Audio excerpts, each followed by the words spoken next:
السلام علیکم، welcome to my YouTube channel daily night story. کیسے ہیں دوستو؟ امید کرتے ہیں آپ سب لوگ خیریت سے ہوں گے۔ دوستو، آج کی سٹوری کا عنوان ہے ہیرے جیسی بہو۔ کہانی شروع کرنے سے پہلے آپ سے ریکویسٹ ہے کہ کہانی کو سٹارٹ سے لے کے اینڈ تک ضرور سنا کریں اور اپنی قیمتی رائے کا اظہار ضرور کیا کریں۔ ایک دن پھپھو آئیں اور بتایا کہ ہماری تایا کی بیٹی بینش کو طلاق ہو گئی ہے۔ یہ سن کر ہم سبھی کو صدمہ ہوا، خاص طور پر بھائی شمس تو سکتے میں آ گئے۔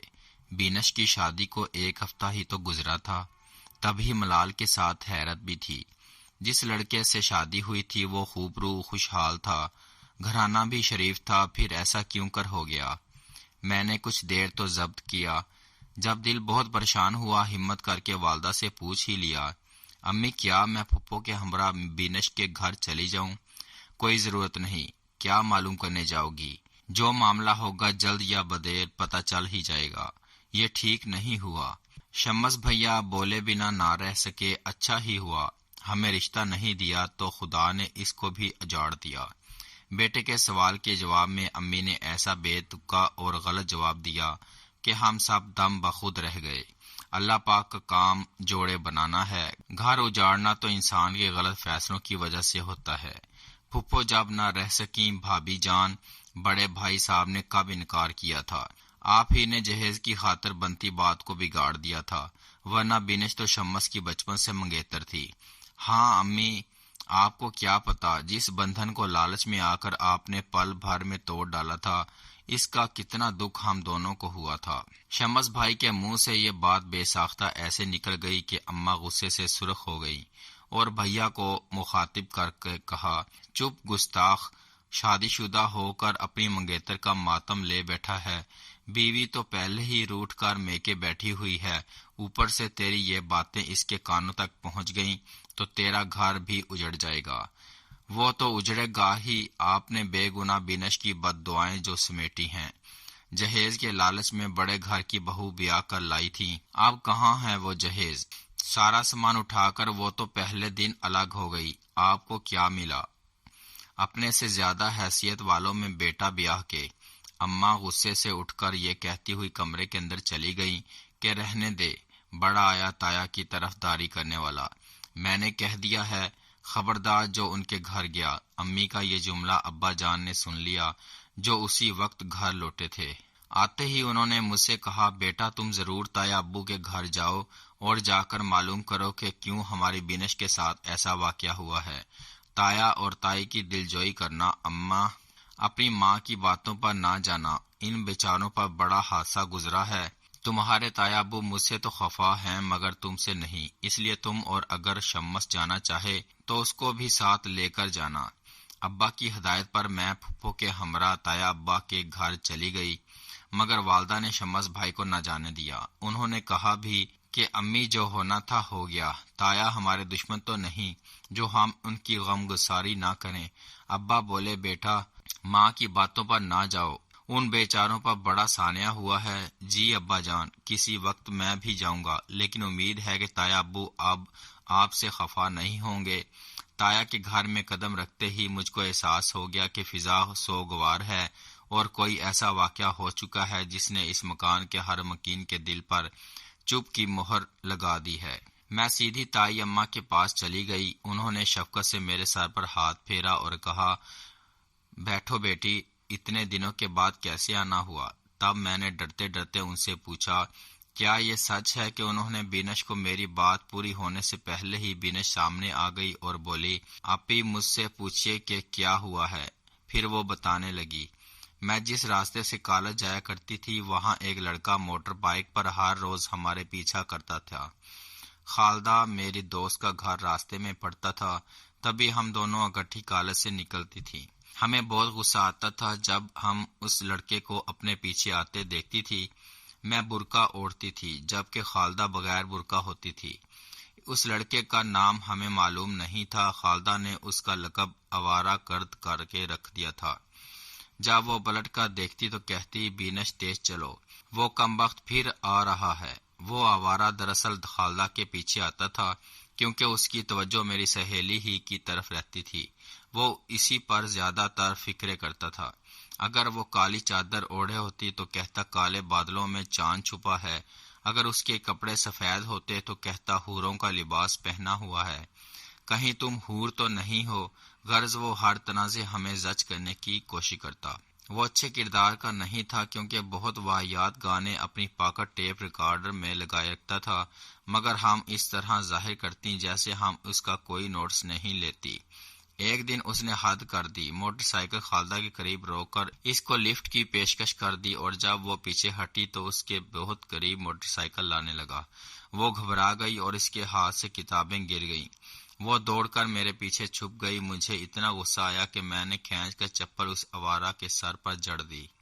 اس سے پہلے کہ وہ کوئی کارروائی کرتا، ادھر ادھر سے لوگ جمع ہونے لگے۔ اپنی پٹائی کے ڈر سے وہ بھاگ کھڑا ہوا، مگر جاتے جاتے اس نے جھپٹ کر میرا پرس چھین لیا، اور یہ جا وہ جا مجھے پرس کا کوئی دکھ نہیں تھا کیونکہ اس میں کچھ بھی نہیں تھا۔ طالب علمی کے زمانے میں پرس میں 2-4 روپے ہی ہوتے ہیں یا پینسل وغیرہ۔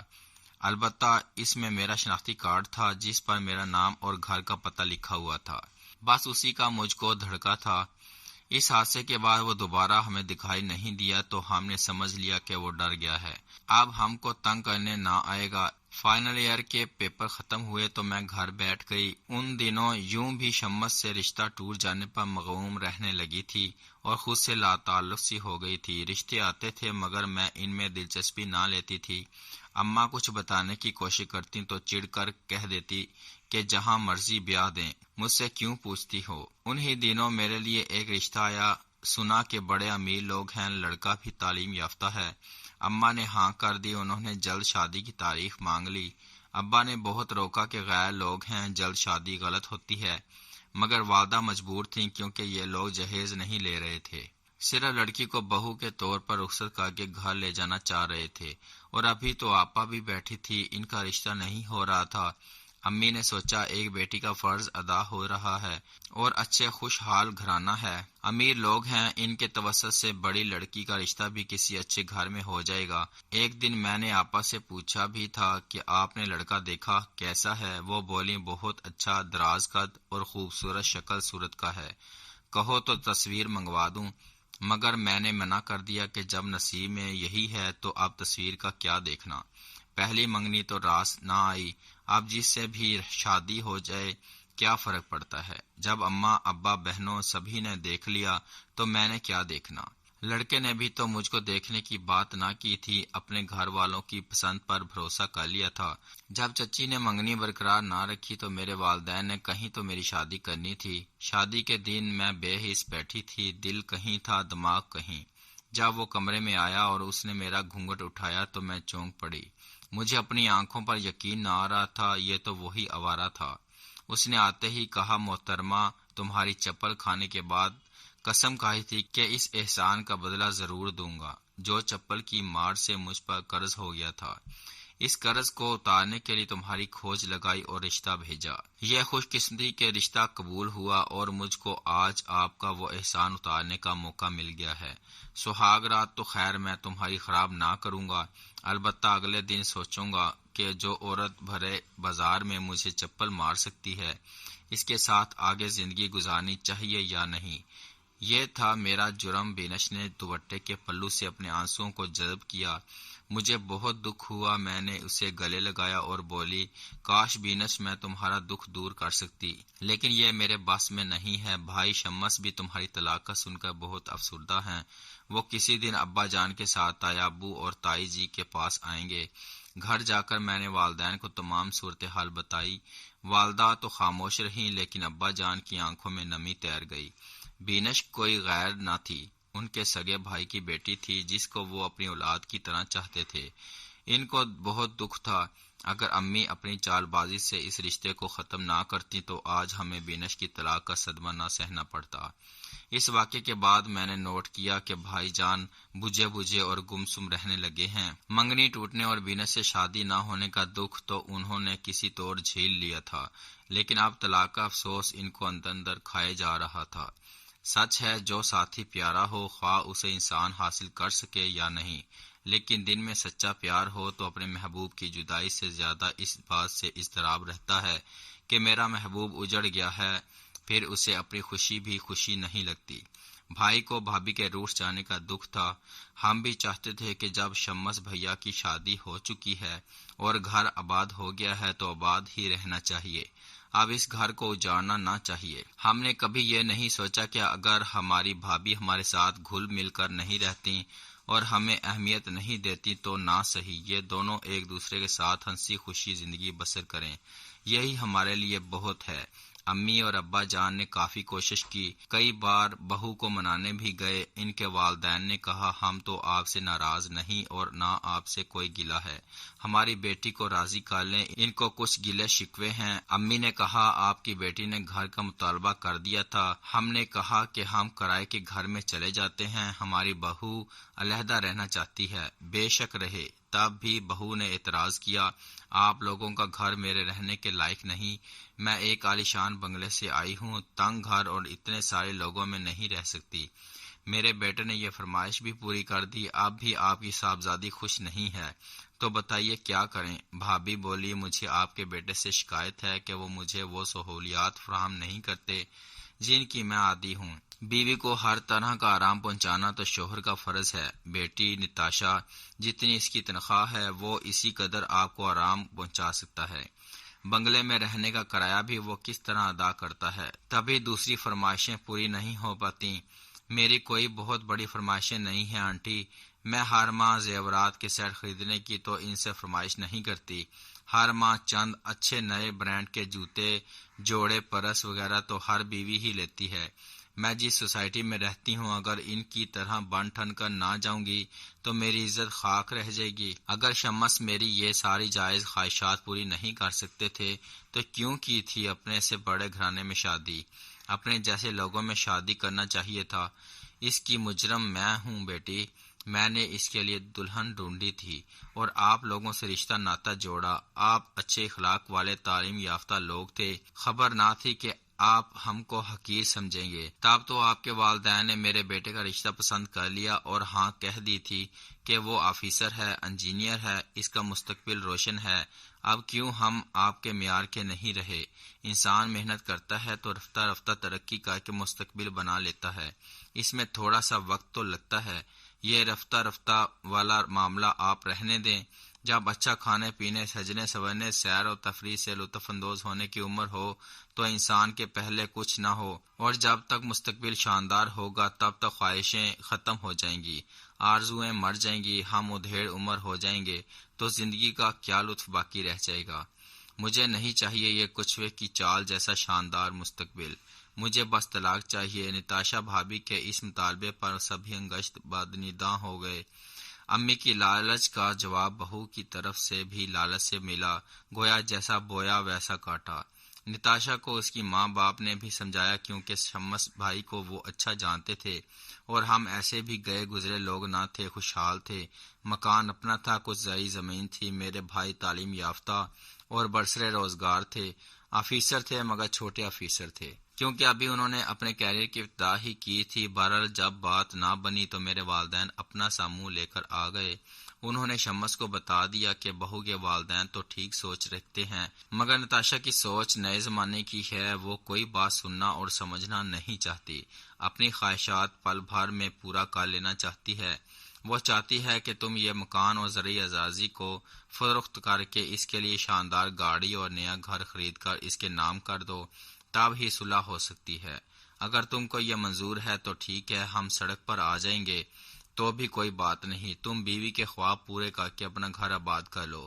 نہیں ابو، یہ مجھ سے نہیں ہو سکے گا، ماں باپ کو کرائے کے گھر میں رکھوں اور ان کے بڑھاپے کا ٹھکانہ ان کے سر کی چھت سے ان کو محروم کر دوں؟ یہ گھر میں نے تو نہیں بنایا، آپ نے اپنی محنت سے بنایا تھا، کیا اس لیے کہ آپ بہو کی خوشنودی کی خاطر بڑھاپے میں سڑک پر آ جائیں؟ ایسا نہیں ہوگا۔ مجھے نتاشا کی یہ شرطیں منظور نہیں ہیں، اگر میں آج اس کے یہ خواب پورے کر دوں گا تو کل وہ اور خواہشیں پورا کرنے کا تقاضا کرے گی، کیونکہ ایسے لوگوں کی خواہشوں کا کوئی کنارہ نہیں ہوتا، ان لوگوں کے ساتھ عمر بھر رہنا اور ان کو خوش کرنا آسان نہیں ہوتا۔ اب تو ہماری اماں بھی سکتے میں تھیں کہ انجانے میں کیسا غلط فیصلہ کر بیٹھی تھیں، بس اس طرح نہ چاہتے ہوئے بھی بھائی جان نے نتاشا کو طلاق دے دی۔ وہ جو کہتے ہیں کہ اللہ تعالیٰ جوڑے آسمان پر بناتا ہے، وہ بات صحیح ہے۔ اللہ تعالیٰ کی طرف سے بھائی اور بینش کا جوڑا بنا ہوگا، مگر انسان کی اپنی نادانیاں، جہیز کے لالچ نے میری اماں سے غلط فیصلہ کروا دیا۔ لڑکی والوں نے سوچا کہ لڑکا انجینئر ہے اور آفیسر ہے، یہ نہ سوچا کہ ہماری لڑکی کسی اور طرح کے طرز زندگی کی عادی ہے، ان لوگوں کے طرز زندگی میں نہ مل سکے گی۔ ماں باپ کو یہ بھی سوچنا چاہیے کہ لڑکی جس گھر جائے اس گھر کا ماحول ان کے جیسا ہو اور حیثیت میں برابری لازمی ہے، تاکہ اونچ نیچ برتری کم تری کا تصور ان کی ازدواجی زندگی میں حائل نہ ہو۔ جو ہونا تھا سو ہو کر رہا۔ اس کے بعد والد صاحب تایا ابو کے گھر گئے، بڑے بھائی سے معافی مانگی اور ایک بار پھر ہماری اماں نے تائی کے آگے جھولی پھیلا کر بینش کا رشتہ شمس بھائی کے لیے مانگا۔ اماں کو سبق تو مل گیا تھا، لہٰذا اب بیٹے کی خوشی کو مد نظر رکھ کر انہوں نے بھی منت و سماجت سے کام لیا۔ سبھی جانتے تھے کہ بینش سے اچھی لڑکی ہمیں نہیں مل سکتی۔